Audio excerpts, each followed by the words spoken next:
Good day, Dragon Slayers. Note, publishers, that I am showing the book that most recently was named an Amazon bestseller. If you're interested in how we think about things and a guide to your own heroic path, this is not a bad place to start. And be assured that my royalties last month increased by a full 40% from $5 to $7. According to my publishers, there's going to be some catch up there. Okay, Exponential growth. Exponential. so I'm delighted again to uh, be joined by my partner, Jessica. Jessica and I are tag teaming on a book and other life events soon. But most importantly, Jessica is an incredible student and has, I don't know how she finds the time, but prior to our podcast, she does in depth research on an issue. And today, I'd like to talk about with Jessica the inevitability of grief and how to handle it. Let me just begin by saying that grief is necessary, and if we haven't grieved, we haven't loved. So, that which we value, uh, if we lose it, we're going to experience grief. But our deficit of our grief is not necessarily something to run away from, but something to embrace and something to process. And among the things that we are grieving, we often grieve the loss of loved ones.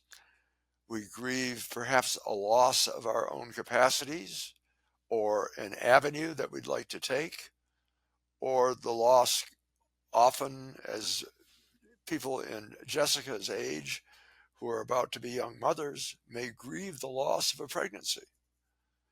And that comes very close to home. Jessica, I welcome your comments about all of this. Uh, yeah, so the reason that Dr. Tom and I met and developed what I think is one of my favorite friendships um, is I lost my husband to suicide. And to anybody who hasn't seen me on a previous podcast, it's not something was excited about happening, but it happened, and I want to make sure that I share what information I can with the people who need it. When I was going through it, I had a very unique scenario. We were separated and we were going through a divorce. So I was grieving the loss of marrying my best friend. We met in the fourth grade, and then he died by suicide. And I was grieving um, failing him as a wife, as a friend, not knowing how to help him through his hard times, and then the loss of companionship. We spent almost every free moment together. He was very extroverted, so he changed a lot of my personality. I'm now much more extroverted, and I talk more when I'm by myself, or I always want to be around people. I noticed, but there were a lot of things in the process that I didn't know what to expect. I had never gone through that, and I was this is a very strange thing to say, but thankfully I was the first of my friends who lost their husband. I had no other widows to lean on other than women who had had lifetime partnerships with their husbands. And I remember thinking at one point, like, well, I want to listen to a podcast about this, or I wish that there was a book I could read. And I didn't know how to find one, and I kind of failed in finding it, and it didn't work out. But I did have Dr. Tom, and Dr. Tom never told me what to do, but he did help guide me through a really challenging process. And his book actually, I read it after I had already gone through what I had gone through, but it was exactly what he guided me through. So it works. So if anybody is like, oh, I don't want to read a book, I just want to go see Dr. Tom. If you live far away or you can't get in, you should read his book, because it really is the process that he guided me through in the worst experience of my life. And I'm what I would consider successful in my grief. I am no longer stuck with it all the time. Grief, when you're in it, feels like it's going to last forever, but it doesn't. And it comes up at inconvenient times sometimes. But I feel like successful grief is when you can acknowledge that it's still there, but still find true joy in your life. So I actually wanted to ask you about that, Dr. Tom, since this is a great opportunity for people to hear from you. Questions that I had when I was going through the process. One of them was, what does successful grief look like? What do you want to get out of your grieving process? You wish you could have your loved one back, or your job, or whatever identity you lost, whatever the loss was, because there are so many kinds of loss. What does successful grief look like? Well, I believe that each of us have to negotiate this adventure uniquely. But the important elements of it is, let me just go through a few things. I think preparing for grief begins long before the loss if we're dealing with a loved one. And so, one of the questions we would ask ourselves today is, if we were to lose a friend, a sibling, a parent, a partner, somebody precious to us, have we told them all the important things that we need to tell them in the event that we may miss them? And so, the important element to think about, first of all, is many of us carry unnecessary baggage in terms of family conflict. And I believe you can't always solve the conflict, because in order to solve it, you need the participation of the other person. But the question you need to ask yourself is, have I done all I can to make an effort to demonstrate to this person that I love them, that I respect them, that I value them? So it always begins, first of all, with appreciation. And if you've done that work in the event of a loss, it's a bit easier than to have to beat ourselves up over what we didn't say. I think the second point I would make is, God, there are enormous cliches out there that ought to provoke upset, such as be strong, or Mm, he's in a better place, or whatever crap people say in their awkwardness. The important thing one needs to ask yourself is, what do I miss most about this person? What is it that I really did cherish and is no longer with me? Because you need to, in order to understand what you're grieving, you need to fully acknowledge what you're losing, because there's another element of that. If you can acknowledge what you're losing, then there's a part two of that, and that is, how much of what this person represented to me do I carry on now in my own life? That is, what lessons have I learned from the experience of loving my husband, loving my partner, and so on? And then we need to be able to feel sad, to cry, to experience the loss fully. We don't need to run away from it. It's a natural process. And again, as you experience it, remember that it's a testimony to how much you love that person. I've read a quote a few places and a few times, and it was very helpful for me. Grief is love that has no place left to go. So, and that for me hit home because I loved him so much, and I was in such a strange place in our relationship because of where his mental health had been at and what it had done to our relationship. But the grief was that I still loved him, and we when you lose a dog, you still love the dog, or whoever or whatever you've lost, and that love can't be expressed to that person, that situation, that creature any longer. And I love that quote. But another thing that you said is you have to feel sadness and you have to embrace it. But one of the things that I ended up doing is, after my loss with my husband, there was one night when I want to say I had a drink or something, and after I might have taken an edible gummy. I don't remember what it was, but as soon as I took it and the effects kicked in, it felt like the first moment when I found out I had lost him all over again, because a lot of the substances that we use in our daily lives that are common, wine, alcohol, beer, they're downers, and I never wanted to feel like that again, so I went totally dry, which wasn't a big deal for me because I don't do anything that often. So for other people, I could see how it would be really challenging if it's part of your social circle, part of your daily habits. But Dr. Tom, could you talk us through when to or when not to lean on something like alcohol or drugs or whatever someone may be, whatever their substance is? Actually, I'm not terribly enthused about leaning on alcohol at all. Uh, you may want to toast someone's memory, but short of that, I think that's an important thing to acknowledge, though. I think that, sharing a drink on someone's behalf or going out. At one night, we went to this cool bar called The Bones, and it was one of Harrison's favorite bars. And his friends and I were all there at a bar. Some of them were drinking, and it's such a social aspect. But where's the line? Where would you say? well, I think we can toast the memory. I think to get high can take you all sorts of places, and it may not be always the best because then you don't have guardrails when you're high, and you may experience inappropriate guilt or shame that doesn't make a lot of sense. I would say this, having worked now for a while with agents such as ketamine, these agents, ketamine, psilocybin, agents such as this, are psycholytics. They allow us to be in touch with all sorts of parts of ourselves. And sometimes we can be in touch with overwhelming grief.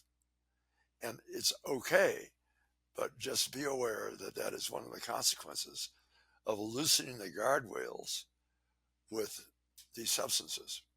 So, getting back to another question I would ask you as a compliment, how much of Harrison is still within you now? Oh, well, I still wear my engagement. I don't have any jewelry on right now, but I still wear my engagement ring that he and I got together. I wear it every day. It's a little challenging with Harrison because we call him the angry atheist. He had religious trauma, which came with a great religious education and background, but he did not believe in an afterlife. He believed when you die, you're gone.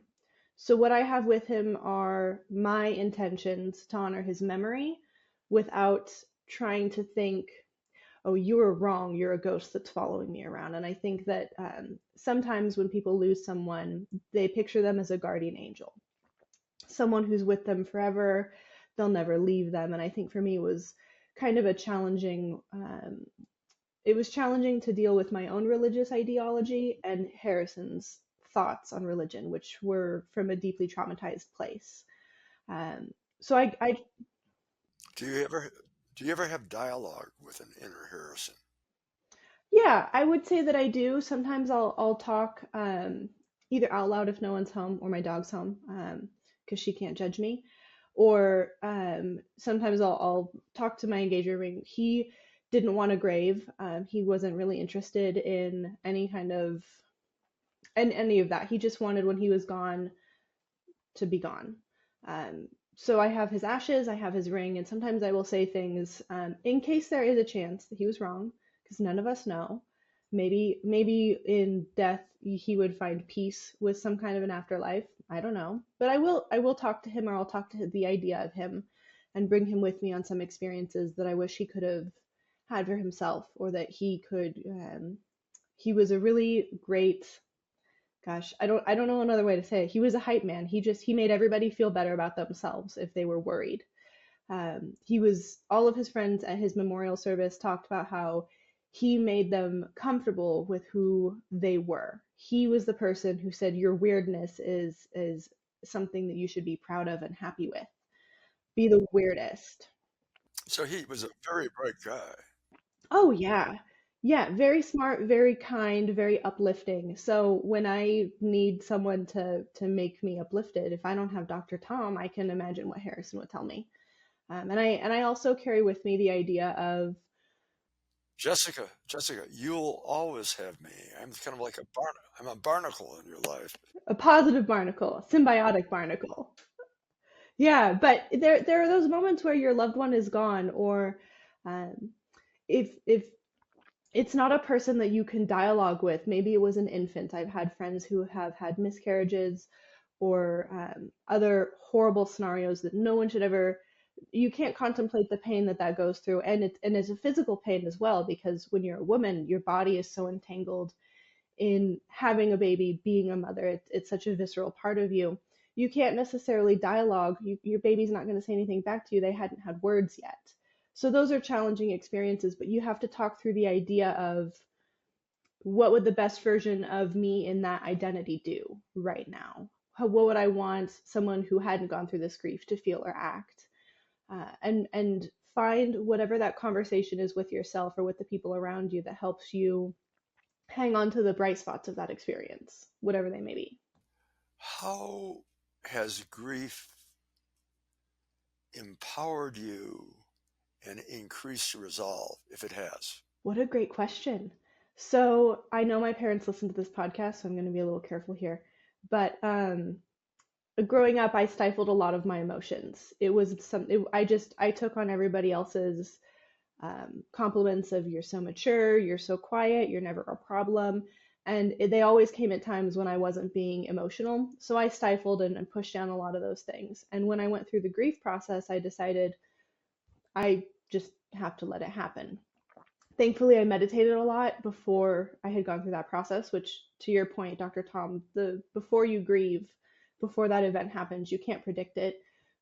What are your patterns that will help you get through it? And for me, it was daily exercise. I committed even when I didn't have energy to do yoga or lift weights or something, because I knew I had to manufacture my own happiness, my own endorphins and dopamine. I knew I wasn't making it like I usually do.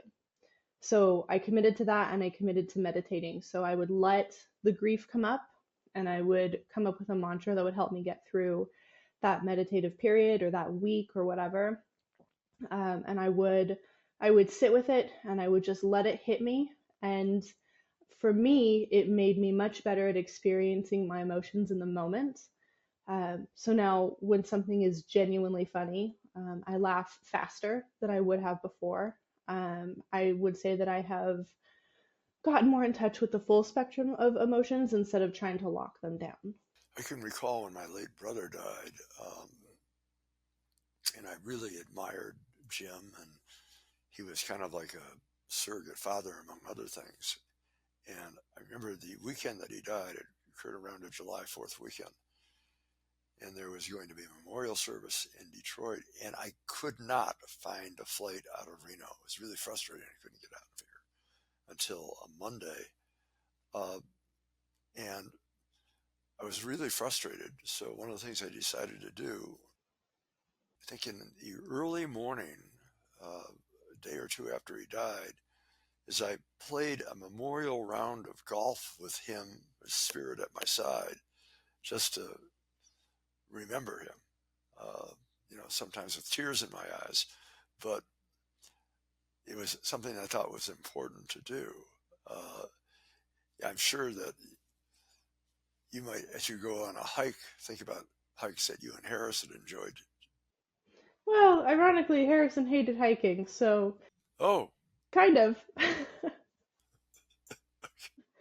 But no, to your point, you have to think of what you're. or maybe play a memorial computer game with him. Yeah.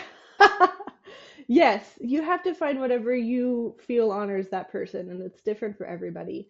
And I think actually the more unique your effort is, the more it talks about your relationship with that person or the experiences you had, the better it works. Anybody can go sit in church, but unless you and your grandma went to church on Sundays, maybe that doesn't evoke her memory at the same way that maybe playing cribbage or Rummy Cub would invoke her memory. There are things that we do with our people, and when that person is gone, every time you do it, you think of them. So that is the best way to honor them, is to honor the uniqueness of your relationship. Okay, so if you need to connect with them, you play Pac-Man. Yeah, that would probably work. There are actually some books that I have on my shelf that were gifts from him when I was in high school. And recently, my future stepson picked up the book and he wanted to read it. And I said, "Hey, please be very careful with that book. It means a lot to me." And until I saw an 11-year-old boy holding that book, I didn't realize how upset I would be if something bad happened to it. And he was very respectful with it. He's a good kid, um, and he loves books. He respects them. But I realized that it was an extension of my relationship with Harrison to have that box set that he bought me. That was one of my favorite series, one of his favorite series, and then to be able to share it with my stepson, who I actually met through Harrison. Um, that was a very interesting moment for me, where I was like, oh, I want you to read this book too, but maybe not this version of this book. Maybe we should go get you your own copy. So I suspect, and one of the things I love about you is you're incredibly self-aware and and transparent. There must be times when you listen to passages of music or see something or experience something where you'll have this vivid awareness of his loss. Oh, all the time. And they come up very unexpected. And I think that's one thing in the grief process. I thought you have your loss, you go through your loss, and then you heal, and then you're good. And sometimes you're occasionally sad, and the process kind of is over, but you think back on that memory. And in my experience, that's not the case. And thankfully, I have Dr. Tom, but there is no time period on grief. It does not end when you need it to. It doesn't go away because the people around you are tired of it. I had someone who got tired of my grief. They were ready for me to move on before I was. And I don't think they understood that that's what was happening, but I slept like 12 hours a day when I was in my grieving process. On the weekends, I slept more. It was an average. During work, I would wake up. On the weekends, I would sleep in late. And it was, for my personal experience, I think it was because I had a little bit of PTSD from what we had gone through, and my brain needed to heal from it. And I've recently been reading a book that we'll talk about later that I think would be a great topic for future podcasts. But your brain needs to heal, and sometimes when your brain heals from things, you sleep a lot. And for me, people were annoyed with that. And then later in my process, I stopped crying spontaneously and having big, ugly tears more often. But then they would come up when I heard a song in the car and I would get home and I would break down. Or I would be going to an event and I wouldn't realize that the last time I went to that event was with Harrison and I would have a breakdown. There was a necklace that I had not worn since he passed. There had been an argument that him and I had, and then he died, and that necklace wasn't something I reached for. And then I went to an event, and I reached for that necklace, and I carried it around with me for an hour, and I couldn't put it on, and it made me so sad. And eventually I thought it was a Star of David necklace, and I was going to a Hanukkah celebration. And I put it on, and it was fine once I put it on. There was no big like I couldn't wear it. It made me feel horrible. But the act of putting it on was really painful, and I didn't anticipate it until I held it in my hand, and then I was unexpectedly upset, and we were almost late for what we were going to. But there are those moments where you miss them because you want to share that song with them, or you have a bad memory and they come up and you don't get to pick when they happen, which is the hardest part. So one of your superstar qualities that I've always admired is you have discovered ways to translate your grief into something purposeful and helpful. And I know you are among the community leadership in a group of suicide survivors, that is, family and friends of people who've experienced suicide. But I'm sure that you've been compelled to speak publicly to a group in an effort to help them heal and to educate them and inspire them. But as you do so, you must experience surges of grief at the time. Oh, absolutely. So I could so I can imagine that in the midst of your delivering a helpful, hopefully reassuring talk about suicide surviving, you may tear up. Is that okay? Yeah, and I think that that is something that I had to learn through the process was that um, if I cried, it was okay. No one else needed to cry with me. If I start to cry, it doesn't necessarily mean that I'm going to make the people around me cry because it's not their grief. But I also think that sometimes in grief support groups, which I'm only loosely involved with, but I had my own personal group. If one person is crying, it doesn't mean the whole room is going to cry. So it's okay for me to cry. And it's my feelings, and they're not responsible for my feelings.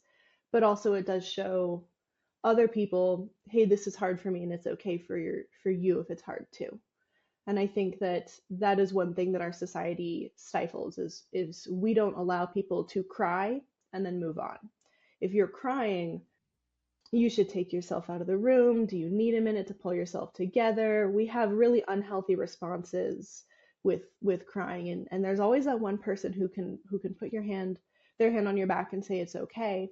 But that person's kind of rare when you're in public or when you're at a coffee shop with friends. It's not very common. It makes people uncomfortable to deal with grief. So the dysfunctional cultural messages may be suck it in and get on with your life, as opposed to this is natural, appropriate, and likely positive.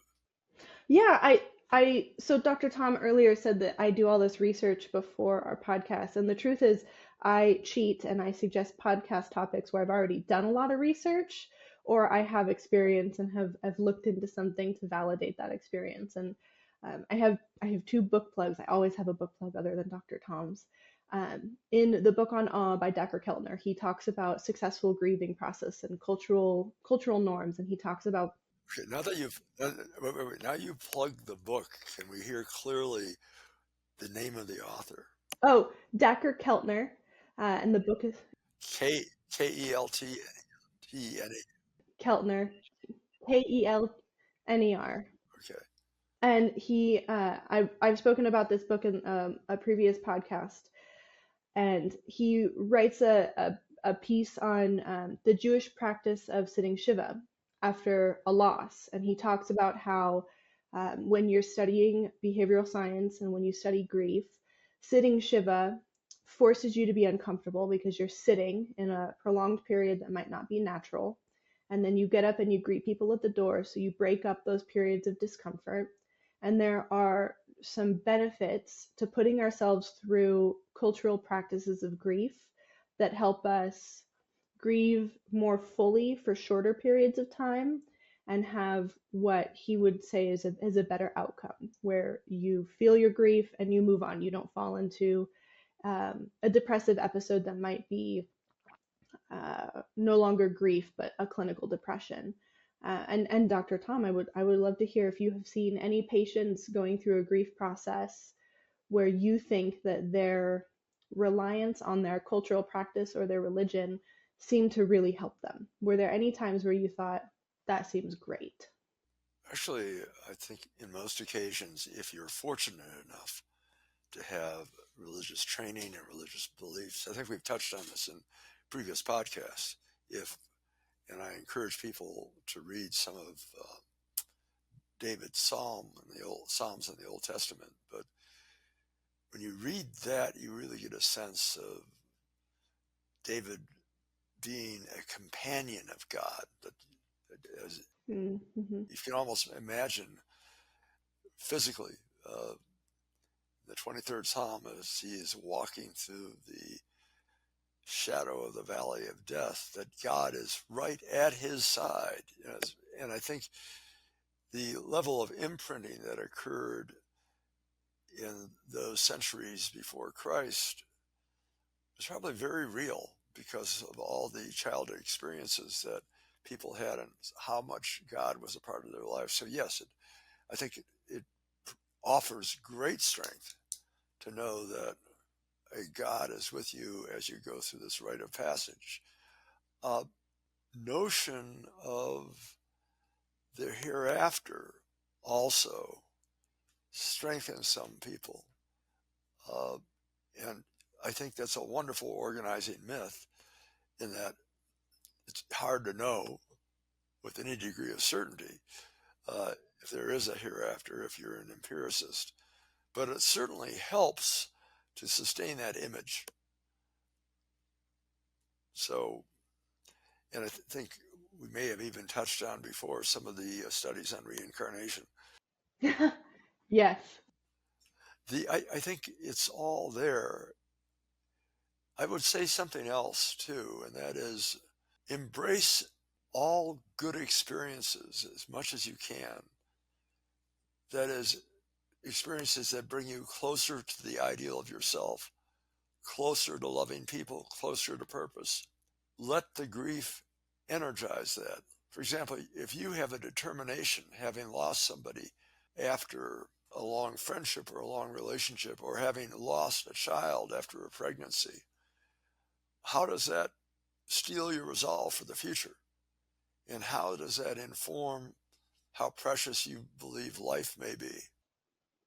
For example, one of the things that the rites of passage that you're going through right now is you've had a very dear friend that had a tragic pregnancy that she's going through right now. And yet you're on the threshold yourself of trying to conceive a child with CJ. And I'm certain that that has taught you what an opportunity that is, and how I'm sure that you're saying, I really need to be healthy for this pregnancy. I need to take care of my baby.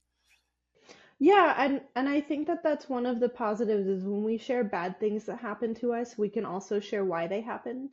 And in my friend's case, there was nothing that she could have done differently. She did everything medically correct, her team was correct.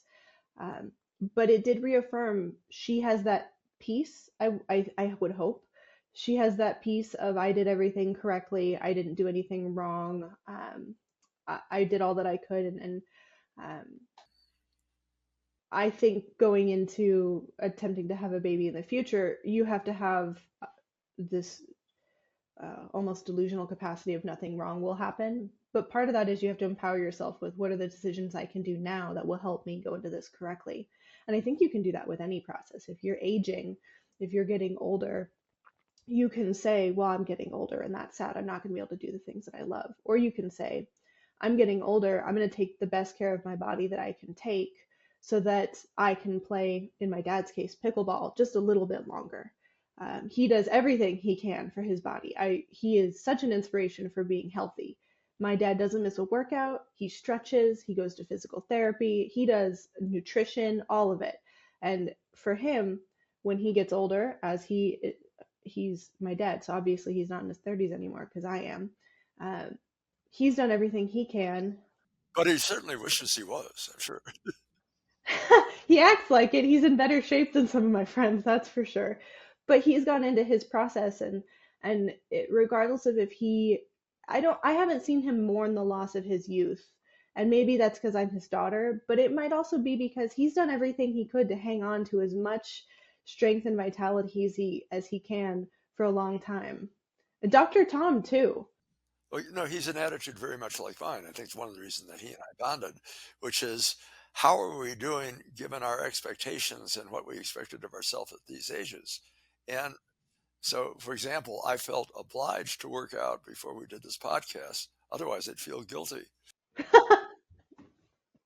The good thing about guilt there. Yeah. Right. Yeah. Well, what have I learned? It motivates me. Uh, yeah, your dad is special. Uh, and I can only speak to the potential of your son and daughter, given your genetic legacy and the genetic legacy of your husband. Yeah. In fact, what I'd like to do is to allow me to invest in futures of your children, because I'm sure they'll be successful. Oh yeah, those poor kids. We're gonna put so much pressure on them even without trying. Well, if you were like your grandpa, you would be running 10 miles a day all the time. You're 12. Why are you sad? Go for a run. Grandpa did.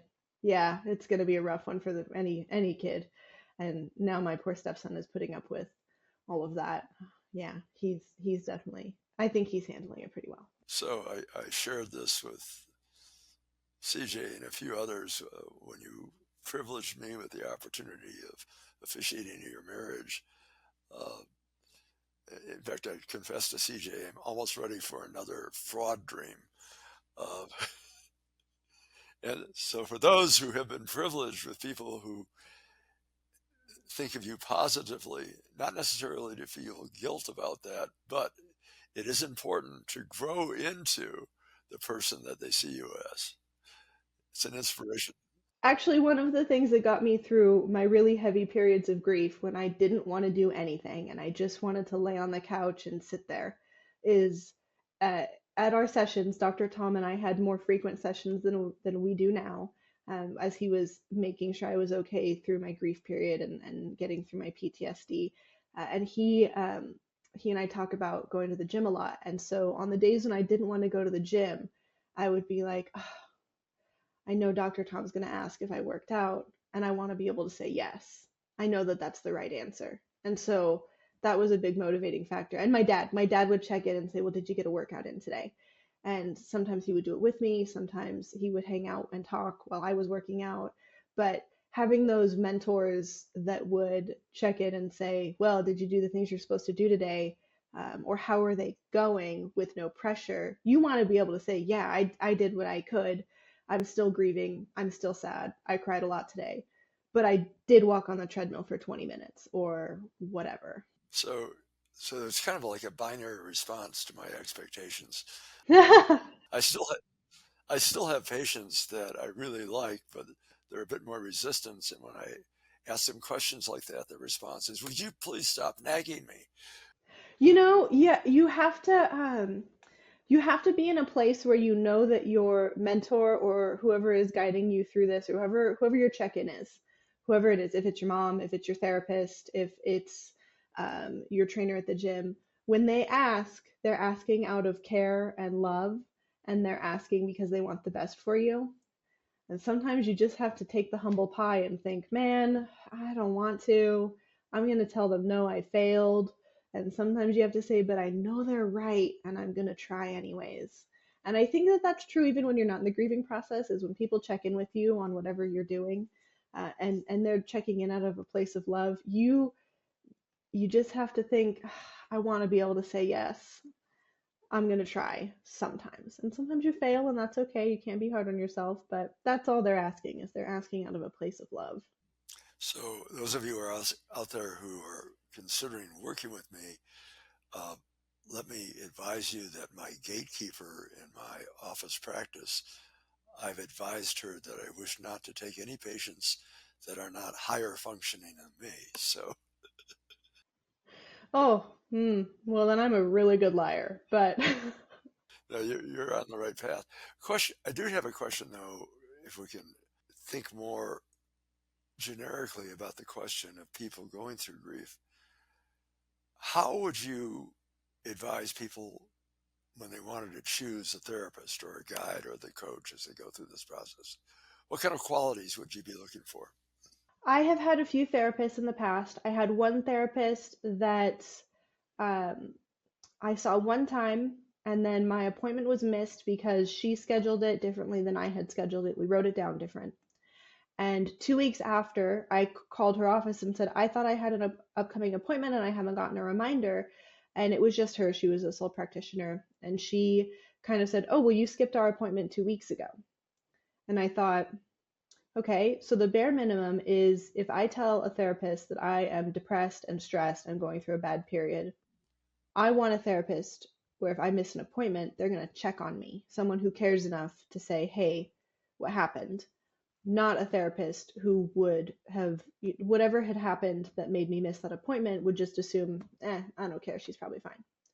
And then I also have had some therapists where I um, continued to go to them because they were nice and I'm a people pleaser. So I wanted them to like me, but I didn't get a lot out of it. You have to look for that experience with a therapist where at the end of the session, you feel that they either made you see something that you didn't want to see or that you couldn't see, or they made you feel like I can do better and I want to do better. This person will inspire me to try a little harder or find a new answer. And with Dr. Tom, I actually went in for a consult where I was going to ask him, my husband, I believe, has bipolar disorder. He's not taking care of himself. What do I do? Um, what do you think about my situation? And he said, I would like to invite you to be a patient. And at the end of the session, I went in thinking I'm going to talk to Dr. Tom and I'm going to leave. and he will have given me some insight onto my husband's situation. And by the end of the session, I just kept thinking, oh man, I really enjoy my conversation with Dr. Tom. That was fun. I feel so much better. I feel like I'm empowered to make good decisions. And then he invited me to be a patient, and it hadn't occurred to me that I could be a patient until that moment. I thought I was just doing a quick consult about my situation, and my first response was, "Oh, I absolutely want to be a patient." I wasn't even intending to find a therapist. I was so worried about how my husband was doing. I wasn't even thinking about me. And I had this thought of like, I absolutely want to continue this conversation. This is great. I already learned so much. I had a great time and I feel better. So when you're looking for a therapist, you have to find some of those components where when you talk to them, you feel comfortable and you also feel like they can add value. If you are a smart person and you think you're smarter than your therapist, um, maybe find a therapist that inspires you to listen to them. If And I say that because I have been with therapists where they seem to be regurgitating articles I'd already read, and I just felt like this isn't adding any value to me. You are going through a checklist in your head, you're listening to the words I'm saying, and you're seeing which slot I fall into.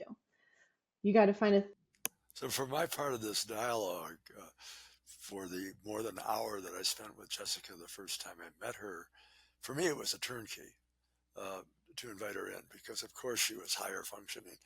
But I'm going to ask you another question as a bit of a trivia. What is the question that I often ask you, I hope many times, after we've had a chance to speak together? Oh man, I know the question and I want to say it. I wish that I tried impressions of you, but I don't, because this moment would be a great time to whip one out. But you always ask at the end of the session, you ask how I felt about our session together and how you did. Did I make you feel better or did you learn something? But that's the last point. I frequently ask you, and I think I ask CJ the same question, what have you learned today? So that the next session you go in cued to look for new learning.